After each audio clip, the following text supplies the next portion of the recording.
Okay guys, we're back. We're making some cilantro lime chicken breast. And the first step in this is to make the marinade. And so this marinade, we have a number of ingredients and we're gonna go through the ingredients, and I actually added in some substitutions because I didn't actually have those ingredients in my kitchen, and that's okay. So the first one that we're gonna do, we're gonna chop up some cilantro. Love chopping up cilantro. We'll pick out the bad stuff. I just washed it. There's some bad leaves, that's okay. You can pick those out. I'll grab my chef's knife.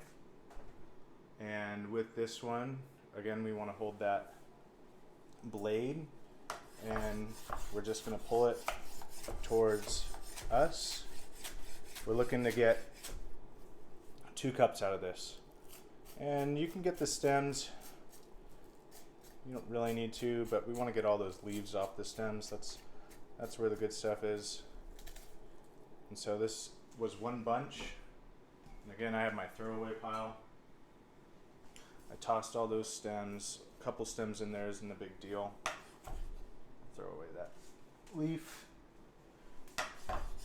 And just chopping that up a little bit so that it'll coat the chicken well.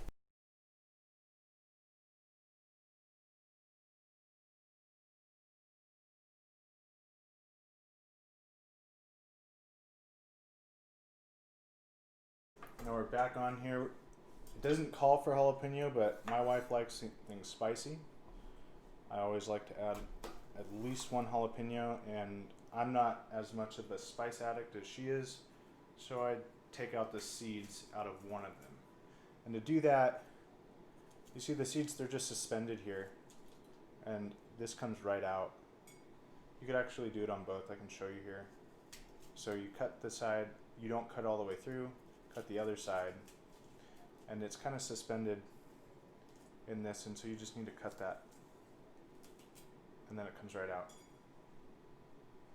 And so with peppers, you want to cut from the inside.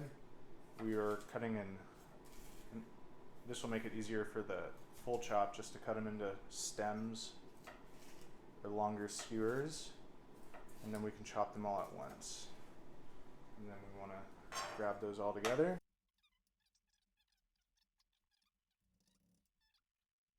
The peppers are good for inflammation, tons of vitamin C in jalapenos and peppers in general. The capsaicin, the thing that makes them spicy, it's actually a pain reliever as well. I want to make sure to wash your hands after that. If you do use the jalapenos, don't touch your eyes. Okay, the next thing, so I zested some lime. I have my microplane. And so we're doing 1 to 2 tablespoons or 1 to 2 teaspoons, and so this was about 3 limes, 2.5 to 3 limes. And then we have our lemon juice. We wanted 1/2 cup, or lime juice, 1/2 cup. You can see that I'm at, well, you can't see that, but I'm just over half, which is okay. I like lime personally. And let me show you this bowl. So we have our cilantro, lime zest, lime juice, jalapeno. And the next thing is our garlic, which was 6 cloves. You can see we have our garlic there. And then I put the olive oil in the garlic, and the olive oil was 6 tablespoons. There's 4 tablespoons in a 1/4 cup. Pour that in. And then we have our spice mix. And so this was, the original recipe read for cumin, 2 teaspoons, salt, 2 teaspoons, black pepper, 2 teaspoons. I got the black pepper, instead of cumin, I did, and I fresh ground my black pepper, instead of cumin I did a Latin heat seasoning, because I didn't have any cumin, but the second ingredient in this was cumin. So I did the same amount, 2 teaspoons. And then the first ingredient in that was salt. So I actually decreased the salt to 1.5 teaspoons in substitution. And you'll just throw that in there. And then we're gonna go to the chicken. This came in a pack of about 2.5 pounds. What we want to do first is we want to cut off this fat. I'm going to do that for each one. You don't need all that fat. These breasts are quite large, although Sprouts runs a deal where they were offering them at $1.99 a pound. Sometimes they run that deal on chicken breasts, small and large ones. These ones were large, but we can go do a workaround on that so that we can get the small ones like they were chicken tenders and make them ourselves. And I'm going to show you how. So what we're doing here, we're going to go and basically cut these about a 1/4 inch thick. So that's the thickness we're going for.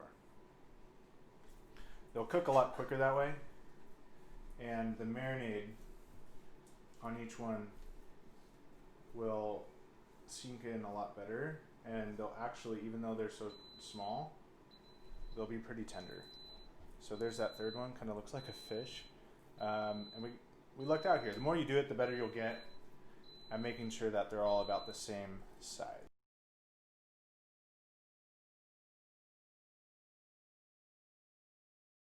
There we go.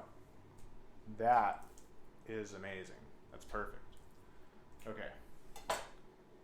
Then we're going to throw them in the bag with the marinade and we're good to go.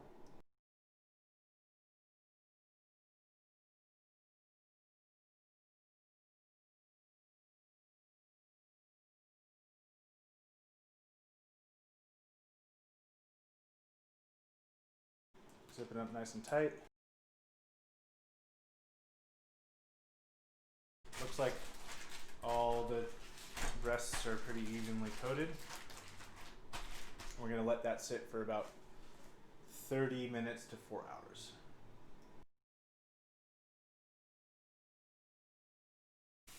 And there it is. We got our first side of the chicken on the skillet, and it's been on there for about 2 minutes.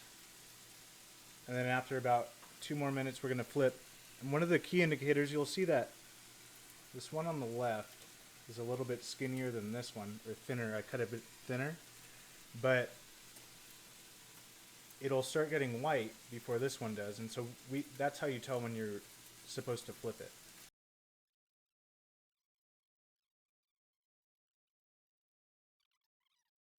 And so we're looking for that 165-degree temperature to kill all bacteria for chicken, but we're also looking for a pressure. And so the pressure that you're looking for is as dense as your wrist.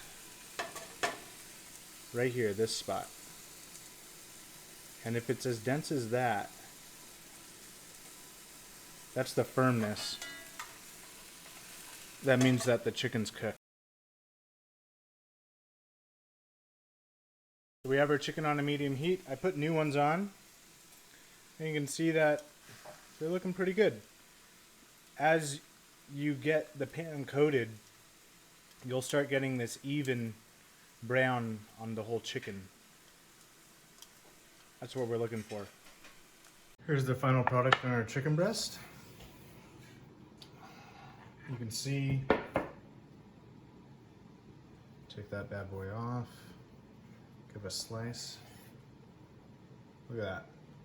Perfectly white, still tender, slices up neatly. It tastes delicious. This would pair perfectly with some mashed potatoes, broccoli. It's got a little bit of a lime tang to it. Really nice.